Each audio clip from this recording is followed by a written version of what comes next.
तो हम भगवद गीता के अष्टादश अध्याय के चर्चा कर रहे थे।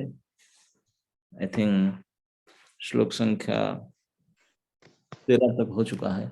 13 आज 14 होगा। बीच में विनोद प्रभु जी नहीं थे, शायद क्रम पता नहीं होगा। Yes, Maharaj. We'll start today text 14. Gita यथारूप अध्याय 18 श्लोक संख्या 14। अधिष्ठानं तथा कर्ता करणं च पृथग्विधम् विविधांश पृथक् चेष्टा दैवं चैवात्र पंचमम्। इसका अनुवाद इस प्रकार है। कर्म का स्थान शरीर है, कर्ता विभिन्न इंद्रियां, अनेक प्रकार की चेष्टाएं तथा परमात्मा, ये 5 कर्म के कारण है। प्रभुपाद जी लिखते हैं, अधिष्ठानम शब्द शरीर के लिए आया है। शरीर के भीतर आत्मा कर्म करता है, जिससे कर्म फल होता है। अतएव यह कर्ता कहलाता है। आत्मा ही ज्ञाता तथा कर्ता है। इसका उल्लेख श्रुति में है। ऐसा ही दृष्टा सृष्टा उपनिषद में कहा। वेदांत सूत्र में भी ज्ञात एव तथा कर्ता शास्त्रार्थत्वात् श्लोकों से इसकी पुष्टि होती है। कर्म के उपकरण इंद्रियां हैं और आत्मा इन्हीं इंद्रिय के द्वारा विभिन्न कर्म करता है। प्रत्येक कर्म के लिए पृथक चेष्टा होती है, लेकिन सारे कार्यकलाप परमात्मा की इच्छा पर निर्भर करते हैं, जो प्रत्येक हृदय में मित्र रूप में आसीन है। परमेश्वर परम कारण है। अतएव जो इन परिस्थितियों में अंतर्जामी परमात्मा के निर्देशन के अंतर्गत कृष्ण भावनामय होकर कर्म करता है, वह किसी कर्म से बंधता नहीं। जो पूर्ण कृष्ण भावनामय है, वे अंततः अपने कर्म के लिए उत्तरदायी नहीं होते। सब कुछ परम इच्छा परमात्मा भगवान पर निर्भर है। तो जैसे कृष्ण ने कर्म त्याग की चर्चा कर रहे थे प्रकार में, तो कर्म करने का, कैसे कर्म को सिद्ध किया जाता है और कर्म को किस प्रकार करके उनको बंधन से मुक्त हुआ जा सकता है, इस प्रकरण पर चर्चा करते हुए भगवान बोले कि कर्म के फल अनिष्ट मिष्ट कर्म फल त्रिविध, अनिष्ट मिष्ट और मिश्र, एक कर्म के फल के बारे चर्चा करके बोले कर्म जो सुख संसिद्धि कर्म होता है वो 5 कारण होता है, और इसी के 5 कारणों को अगर ठीक से जाने तो कर्मांतक, तो कर्म को अंत किया जा सकता है। कृतांते प्रोक्तानि सिद्धे सर्वकर्मा, सारे कर्म को सिद्ध करते हैं ही, और उसी के तत्व को ध्यान करके किए हुए कर्म से हम मुक्त हो सकते हैं। ये बात कह करके संख्य कृतांते मतलब वेदांत शास्त्र को उदाहरण भगवान देते हैं, और इसको फिर आगे कहे कि जो 5 कारण बताया कर्म सिद्धि करने के लिए, 5 कारण क्या है, तो इस श्लोक में कहते हैं अधिष्ठानम कर्ता करणम, पृथक पृथक करणम है और विविध प्रकार की चेष्टा, और अंत में दैव। ये 5, कोई भी कर्म हो इसके 5 कारण होता है। तो हम सब लोग पहले समझते हैं अधिष्ठानम, हर कार्य के लिए एक स्थान होना चाहिए। प्रभुपाद लिखते हैं स्थान, अधिष्ठान को शब्द शरीर के लिए आया, क्योंकि शरीर के द्वारा ही हम सब कुछ करते हैं। जो भी कुछ कर्म करते हैं, चाहे ग्रस हो चाहे शटल हो, तो हम इस शरीर के द्वारा भी करते हैं। तो इस शरीर हमारा स्थान है। इसी को भगवद गीता में क्षेत्र करके कहा गया। इस क्षेत्र के 2 क्षेत्रज्ञ होते हैं, एक तो परमात्मा जो सर्व क्षेत्र के क्षेत्रज्ञ होते हैं, और एक पर्टिकुलर क्षेत्र के क्षेत्रज्ञ होते हैं जो जीवात्मा। तो क्षेत्र मतलब हमारे खेती, जो हमारा स्थान वो है ये शरीर। अधिष्ठान मतलब शरीर, उसके बाद आया कर्ता। पहला रिक्वायरमेंट काम करने के लिए एक अधिष्ठान या शरीर चाहिए। फिर कर्ता। कर्ता यहाँ प्रभुपाद जी ने भी लिखे हैं कि यहाँ जीवात्मा के लिए आया। शास्त्र में कई उदाहरण देखे। वास्तविक जीवात्मा कर्म नहीं करता, कर्म तो प्रकृति करता है। ये भगवत गीता में अनेकों जगह में देखा गया। प्रकृति क्रियमाणानि गुणे कर्माणि सर्वशः। प्रकृति ही गुणे गुणेषु वर्तन्ते।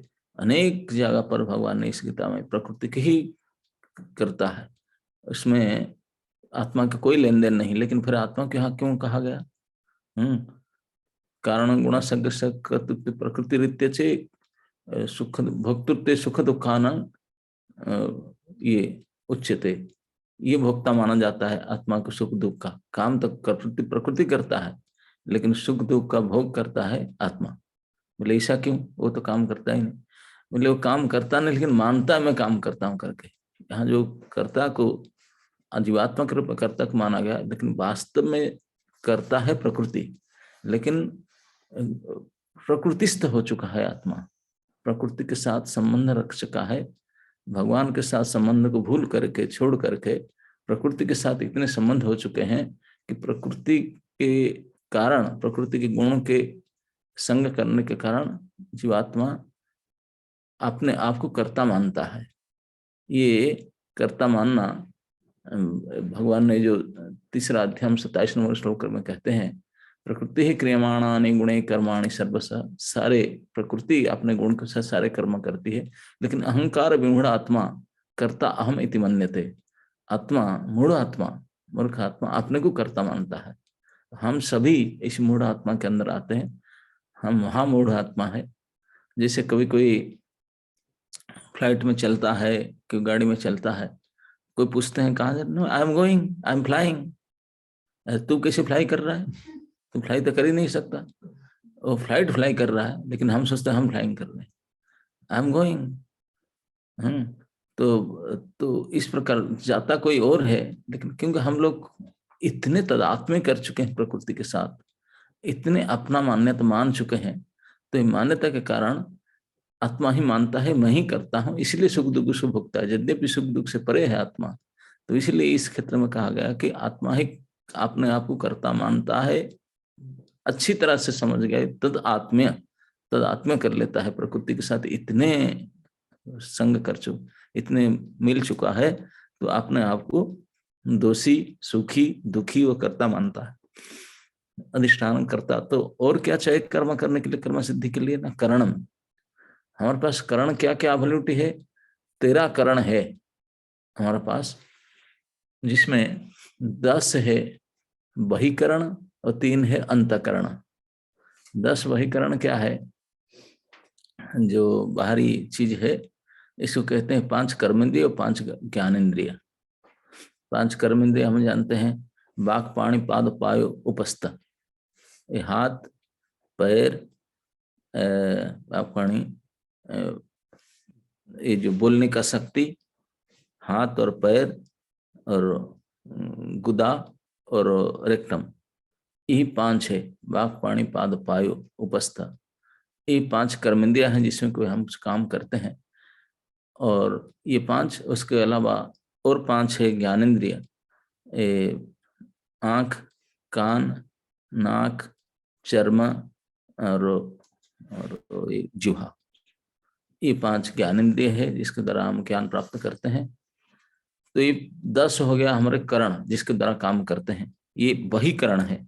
उसके अलावा 3 अंतकरण है, मन, बुद्धि और अहंकार, ये अंतकरण कहते हैं। तो इसलिए टोटल 13 करण हो गया। करणम कोई काम करने के लिए लगते हैं करण। फिर विविधांश पृथक चेष्टा, करणम च पृथक विधम, ये अलग अलग प्रकार करण है। अंतकरण, बहिकरण, फिर विभिन्न प्रकार चेष्टा। चेष्टा कौन करता है? एक करण ही चेष्टा करते हैं जिनके द्वारा काम करते हैं। जैसे हमें सबसे पहले कर्मेंद्रिय से काम करना शुरू करते हैं, वाणी से कुछ बोलते हैं, हाथ से काम धंधा करते हैं, पैर से चलते फिरते रहते हैं, और मल त्याग, मूत्र आदि त्याग, ये सब जो है कर्मेंद्रिय का काम है। और ज्ञानेंद्रिय का काम है देखना, सुनना, सूंघना, चखना, स्पर्श करना, ये सब जो है ज्ञानेंद्रिय का काम है। शब्द, स्पर्श, रूप, रस, गंध को जानना। और ये 10 के अलावा जो 3 अंतःकरण है, मन, बुद्धि, अहंकार, मन के द्वारा थिंकिंग, फीलिंग, विलिंग, है ना, नहीं, मनन आदि करना, बुद्धि के द्वारा निर्णय आदि करना, डिसीजन लेना बुद्धि के द्वारा, और अहंकार के द्वारा मानना कि मैं ही हूं, ये सब मैं कर रहा हूं, ये आइडेंटिफिकेशन, ये अहंकार करता है, फॉल्स आइडेंटिफिकेशन। तो इस प्रकार विविध प्रकार की चेष्टा और ये करण, और आगे कहते हैं कि ये 4 के अलावा अधिष्ठान, कर्ता, करण और चेष्टा, ये केवल इतने से काम नहीं होता। फाइनली परमात्मा, दैवम, दैवम परमात्मा इसलिए कहा गया कि परमात्मा इज मेकिंग एवरीथिंग पॉसिबल। संस्कार के द्वारा, पूर्व जन्म के संस्कार, प्रारब्ध, नाना प्रकार के बुद्धि, परिस्थिति, अनुकूल, प्रतिकूल, ये सारे, इज ऑल दिस फैसिलिटेटिंग। जो फैसिलिटेट नहीं करता हम कुछ कर नहीं सकते। कर्म करने के लिए, कर्म फल भोगने के लिए, कर्म किस प्रकार करें, उनके अनुकूल परिस्थिति उत्पन्न करना, सारे मनोभाव उत्पन्न करना, कि वो पहले जन्म का अभ्यास और संस्कार को ला करके देना, कुछ चीज को भुला देना, किसी चीज को याद दिलाना, ये भगवान ने रह करके सर्वस्य चाहम हृदय सन्निविष्टो, सर्व प्राणियों के हृदय में परमात्मा के रूप करके ये सारे कार्य को फैसिलिटेट करते हैं।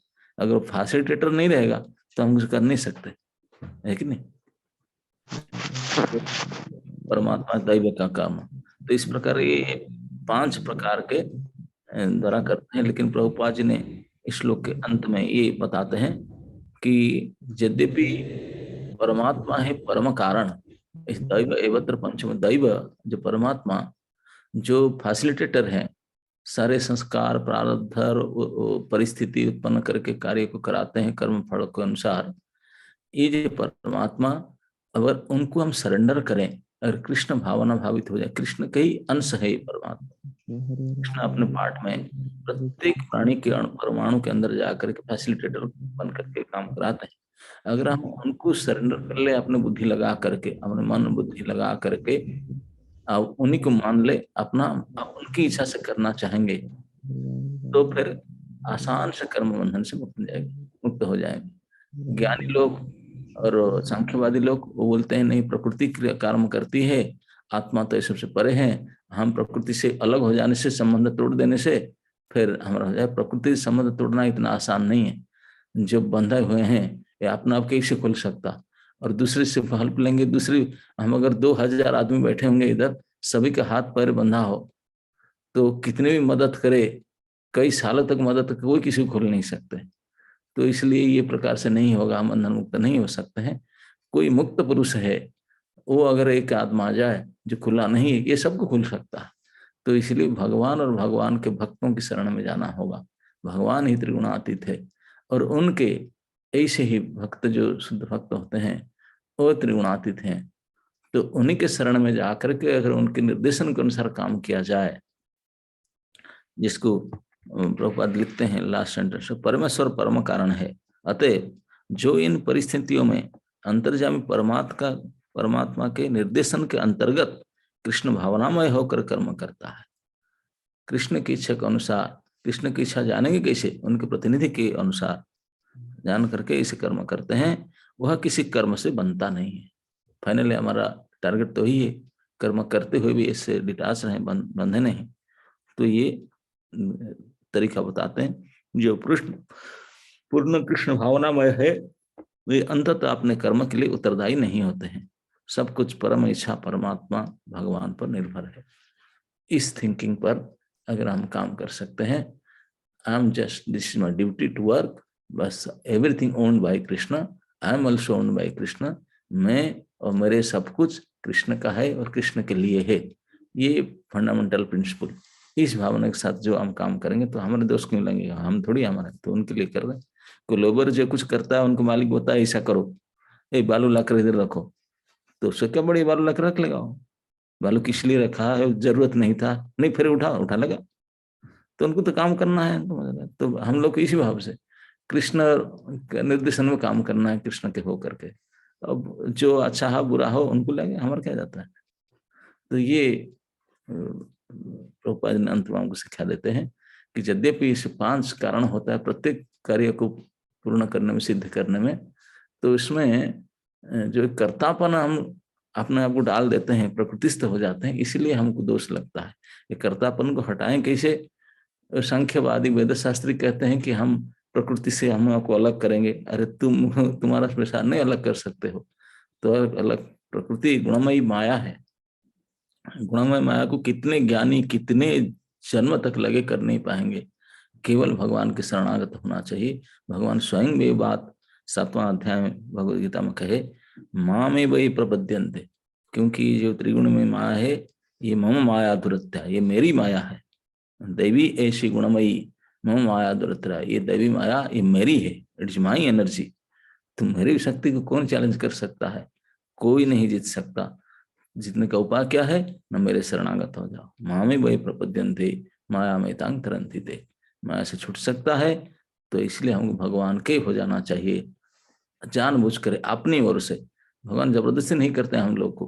बोलते हैं ठीक तेरी मर्जी, तो आओ या ना आओ, मैं तुझे खिलाता हूँ, बोलते सारा फैसिलिटेट करता हूँ।